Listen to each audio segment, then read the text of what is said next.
E aí, pessoal, tudo bem com vocês? Eu espero que vocês estejam maravilhosamente bem e hoje eu lhes trago uma partida entre José Raul Capablanca e Frank Marshall. Essa é uma partida do match que eles tiveram em 1909 que o Capablanca venceu de lavada de 8-0. Eu sempre gosto de trazer as partidas do Capablanca aqui no canal porque ele tem uma abordagem pro xadrez muito simples, muito legal. Ele gosta de colocar as peças em casas fortes, não força posições complexas para vencer o adversário no cálculo, e na verdade nessa partida ele basicamente vence fazendo o básico extremamente bem feito e fica numa posição muito superior em pouquíssimos lances. Então, bora lá, é bem legal esse tipo de partida porque você pode aprender com ela e depois aplicar nos seus jogos. Capablanca começa com E4, temos E5 por parte do Marshall, cavalo em F3 pressionando o peão de E5 e cavalo em C6 defendendo, e bispo em B5 é a abertura Ruy Lopes, o jogador de brancas está pressionando o cavalo para tentar vencer o peão de E5. Então, o jogador de pretas joga peão em D6, que é a variante Steinitz. É um lance um pouco passivo, acaba deixando o bispo aqui numa posição um pouco triste, no entanto, não tem nenhum problema, é uma linha teórica que pode sim ser jogada. Temos C3 por parte do Capablanca, aproveitando que o adversário não está contestando tanto o centro do tabuleiro, não está desenvolvendo tantas peças e ele quer preparar para ganhar o centro com o lance peão na casa de D4. E numa tentativa de parar o peão em D4, ou talvez tirar um pouco a força do lance, nós temos bispo em G4 por parte do Marshall, que já é um erro estratégico. Esse lance já é um lance, assim, por natural que seja, não faz muito sentido. Você não vai tomar o cavalo, Essa não é a ideia. O bispo ele vale mais do que o cavalo em uma posição onde você tem todos os seus peões em casas escuras. Esse é o seu bispo bom, você não quer trocá-lo. E ao mesmo tempo, esse bispo tá aí para perder tempo para um H3, tá aí para perder tempo de alguma outra maneira. Ele não vai ser uma peça extremamente útil nessa casa. Então, Capablanca, muito calmamente, apenas desenvolve as peças, joga D3, tem bispo em E7, cavalo em D2, olha só, já até lidou com a cravada, então agora ele pode até tirar a dama se ele quiser, cavalo em F6, o roque e o roque. Essa é uma posição muito comum, você provavelmente já viu ou já até jogou esse tipo de posição ou a partir de uma Ruy Lopes ou a partir de uma italiana também, essa mesma estrutura de peões é muito comum. E aqui o Capablanca joga torre em E1 com o objetivo de cavalo em F1 e talvez cavalo na casa de G3. E nessa posição você vê que o bispo, ele não é uma peça muito alegre, O bispo do Marshall literalmente incapaz de se mover. Então, tentando resolver a questão do bispo, o Marshall joga peão em H6. Gato, como é que isso resolve a questão do bispo? Você não tá falando nada com nada. Resolve porque ele quer jogar cavalo em H7 e algo como bispo em G5 e trocar a peça. É uma solução criativa para um problema que ele mesmo gerou para si com o peão em D6 no início da abertura. E o Capablanca joga o cavalo em F1, vem o cavalo em H7, e aqui, o Capablanca também tem uma ideia bem criativa. Ele aproveita que o bispo está mal posicionado e ele vê a oportunidade de melhorar as peças dele com o tempo nesse bispo. Então, a casa natural do cavalo, normalmente com o objetivo de vir para F5, é a casa de G3. Mas, como o adversário está com o bispo mal posicionado, ele joga cavalo em E3, com o mesmo propósito, ganha um tempo no bispo, você não vai trocar, Você daria o par de bispos à toa, é o bispo bom, então depois de bispo em H5, aqui o cavalo ainda pode ir para a casa de F5 da mesma maneira. Só que ao invés de simplesmente jogar cavalo em F5, o Capablanca joga talvez a ideia extraordinária que nós temos nessa partida, porque ele era um jogador extraordinário, afinal de contas, mas esse daqui é talvez o lance mais difícil da partida, não vai ter nada mais difícil do que esse, G4. E esse lance é posicionalmente lindo. Qual que é a ideia? Tá pegando espaço na ala do rei, o adversário não consegue punir porque a posição está totalmente fechada, então essa exposição do rei não vai ter consequências negativas, a não ser que o centro se abra, e depois de bispo em G6 ele coloca o cavalo em F5, permitindo a dobra de peões, porque ele na verdade quer abrir a coluna G para um ataque ao rei das pretas. Então se bispo toma cavalo, se tomaria com o peão de G, e a gente usa a coluna G que está aberta apenas para a gente, O adversário ainda tem um peão na casa de G7, então ele não pode utilizar da coluna para nos atacar, para atacar o rei das pretas, e a posição é excelente para as brancas. Tem ideia de rei H1, tem ideia de trazer torre e assim em diante. Então, o Marshall, ao invés de capturar, acaba se sentindo muito pressionado. Você vê que as peças do Frank Marshall estão todas extremamente travadas, O cavalo tá aqui na casa de H7, o bispo em G6, o bispo em E7 não se mexe. Então, ele tentando liberar espaço para si próprio, tentando desestabilizar o cavalo, comete um erro estratégico terrível. Ele joga peão na casa de H5 e esse lance simplesmente vai perder o jogo. Por que peão em H5 perde o jogo? Eu te pergunto. Primeiro, tente entender por que esse lance perde o jogo, né? E depois tente encontrar o que o Capablanca jogou aqui. Enquanto você pensa, se você tá aqui estudando uma partida de xadrez, foi jogada tem 116 anos, eu tenho certeza que você quer melhorar no xadrez.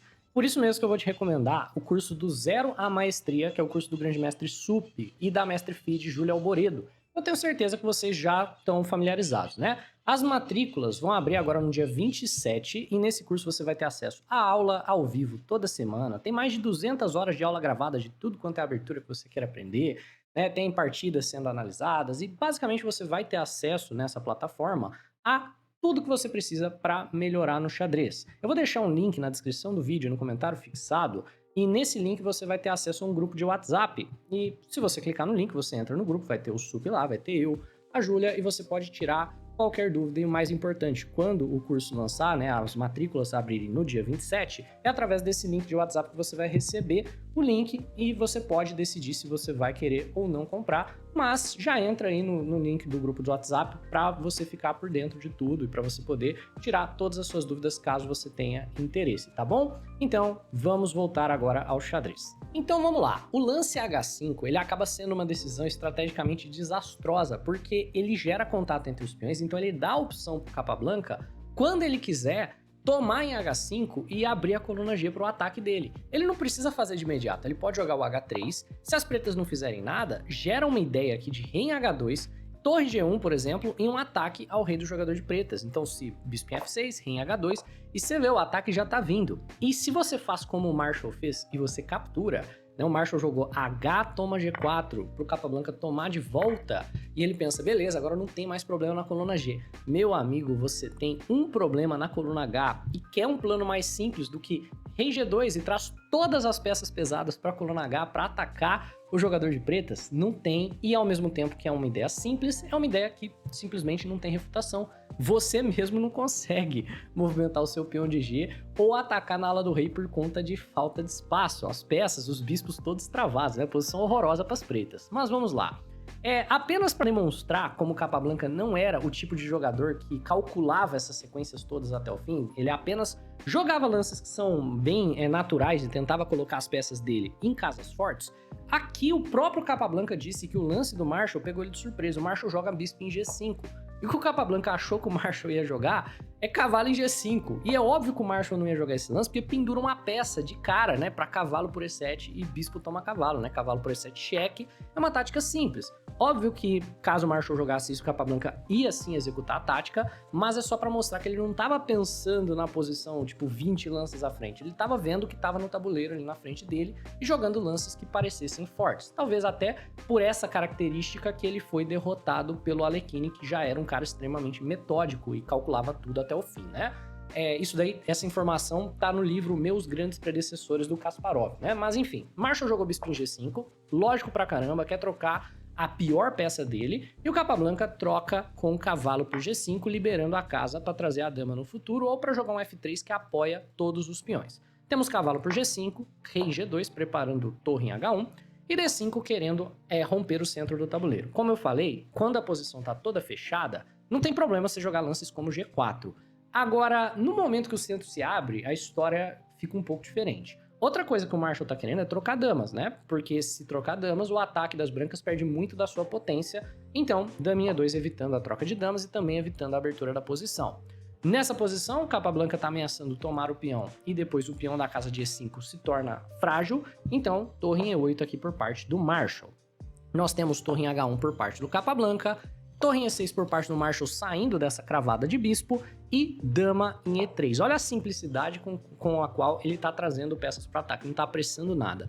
Dama em E3 é um lance muito forte, porque ao mesmo tempo está ameaçando ganhar uma peça, com dama toma G5, então o adversário tem que responder o lance de maneira imediata, mas ele também está preparando a seguinte manobra, né? Dama G3, dama em H4 e 10 de checkmate. Aqui o Marshall joga o F6, apenas apoiando o cavalo, e olha a simplicidade novamente, né? Que é um plano mais simples do que olha para sua posição, se pergunte quais peças não estão participando ativamente do jogo e tente trazê-las para o seu ataque. Bispo em A4, quer jogar bispo em B3 e ele quer atacar com todas as peças dele. Temos então cavalo em E7 aqui por parte do Marshall, já antecipando a ideia do bispo em B3 e liberando a casa para o peão ocupá-la, então peão em C6. Óbvio que o Marshall nunca vai tomar esse cavalo, porque isso tem problemas táticos, né? E dama na casa de G3, preparando para talvez trazer o bispo, né? Dobrar torres e trazer a dama para a casa de H4 e tudo mais. Temos A5 aqui por parte do Marshall, tentando gerar problema na aula da dama. Na verdade, tentando, né, jogar A4 e tirar o bispo da diagonal. Então A4 por parte do Capablanca mesmo. E cavalo em F7 para que as peças das pretas controlem todas essas casas. Agora, bispo em E3, conectando torres. E o Capablanca vai simplesmente, com todo o tempo do mundo, dobrar torres na coluna H, talvez montar um canhão de Alekhine e estraçalhar o Frank Marshall. Marshall joga peão em B6. É uma ideia de longo prazo para poder trazer a torre para a defesa do peão de G. Né? É um lance bem difícil de jogar, mas é um bom lance por parte do Marshall. Temos torre em H4 preparando para dobrar torres e rei em F8, querendo liberar a casa para que o cavalo a ocupe. Porque após o torre em H1, né, nós temos essa posição na qual todas as peças do Capablanca são simplesmente muito mais fortes do que todas as peças do Marshall. Esse cavalo é simplesmente muito mais forte do que qualquer um dos cavalos. Esse bispo é muito mais forte do que a sua contrapartida, né? A dama, as torres estão jogando muito mais. E o rei no Marshall que tá totalmente inseguro. O Capablanca tá gerando uma ameaça, uma ideia de jogar torre em H8, sacrificando a qualidade para poder infiltrar uma torre. E essa seria a primeira tática da partida, hein? Não teve nenhuma tática em uma partida de mestre em 26 lances. Então, por exemplo, se um lance aleatório for jogado, tem ideia de torre em H8, né? Sacrifica a qualidade, mas fica com essa torre super mega potente infiltrada, ou ganha a dama, ou gera uma cravada, e a posição completamente perdida aqui por parte das pretas, né? Portanto, o cavalo em G8 é um profilático do Marshall, e nós temos dama em F3 pressionando o peão, né? Então agora o peão tá ameaçado 1, 2, 3 vezes. O cavalo tá de olho na casa de D6, então torre em D6 não é possível. Por consequência, o Marshall vai lá e toma o cavalo. E na retomada, como foi dito anteriormente, né, a gente tem a coluna G se abrindo para o ataque do Capablanca e mais espaço aqui sendo conquistado. Com a coluna G aberta, a dama pode ir para a casa de G6, mas ele tem a casa de D6 para defender o seu peão. Temos então dama em H5 preparando para vir para a casa de G6, torre em A7 para super proteger o peão de G, dama em G6 aqui por parte do Capablanca, preparando torre em H7, torre em H8, tudo quanto é tipo de problema aqui, a posição impossível de segurar. E aí, nós temos o erro, né, do Frank Marshall com o cavalo de F em H6. Já não tinha muito o que fazer, sendo sincero, né? Já era uma posição que estava completamente indefensável. Mas esse lance finalmente acaba resolvendo a posição taticamente, porque aqui existe a vitória forçada de material por parte do Capablanca, né? Então pausa o vídeo se você quiser, tenta encontrar aqui o lance que vence o jogo, mas a ideia é o sacrifício de qualidade. Torre por H6 pode ser jogado de maneira imediata, como o Capablanca jogou, pode ser jogado após bispo por H6, cavalo toma, e agora o torre por H6, mas a ideia é sacrificar a qualidade, independente da ordem, para estourar aquela ala do rei e permitir que uma das torres infiltre em conjunto com a dama. Então, depois de torre por H6, se você tomar de cavalo, né, eu vou jogar bispo por cavalo e a torre vai infiltrar de qualquer forma.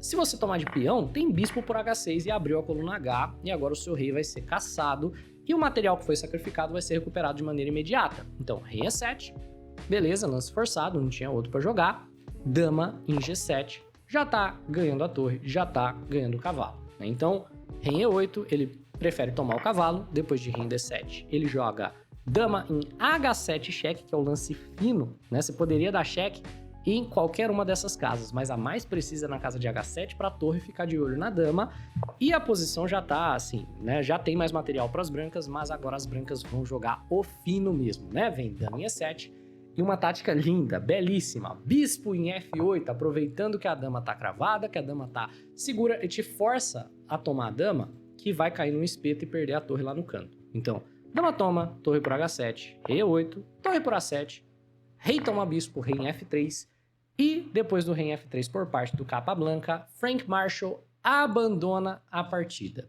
É isso, pessoal. Eu espero que vocês tenham curtido. Checa a descrição do vídeo, entra no link que tá lá, entra no grupo comigo, com o Sup, e um abraço, até a próxima.